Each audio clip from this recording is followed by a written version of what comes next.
আসসালামু আলাইকুম। আমার ৬৬ জেলার ড্রাইভার ভাইরা, তো আমাদের বিচার দেওয়ার মতন কোনো জায়গা নাই, একটাই জায়গা আছে, অনলাইন।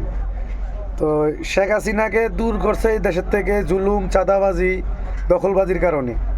তো সেই চাঁদাবাজি, জুলুম, দখলবাজি এখনও রয়ে গেছে। এই যে দেখেন কুমিল্লা চাঁদাবাজি, শেখ হাসিনার আমলে এই জায়গায় ছিল 100 টাকা, এখন 50 টাকা বেড়ে হয়েছে, 150 টাকা, প্রমোশন বাড়ছে 50 টাকা। তো এই কুমিল্লারই একজন মন্ত্রী আছে, বর্তমান একজন মন্ত্রী আছে, ক্রীড়া উপদেষ্টা। ওনাকে আমরা তো ওনাকে আর পাবো না, আমাকে বিচার দেওয়ার মতন কোনো জায়গাও নাই।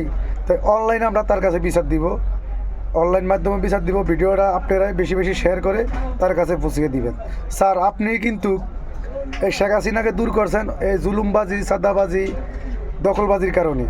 স্যার, আপনার জেলায় সাদাবাজি চলতেছে। তো আমি একজন ড্রাইভার, আপনাকে আর পাবো না, এই জন্য অনলাইনের মাধ্যমে আপনার কাছে আমি এই বিচারটা দিলাম। অবশ্যই এটার একটা ব্যবস্থা নেন, এইটাই।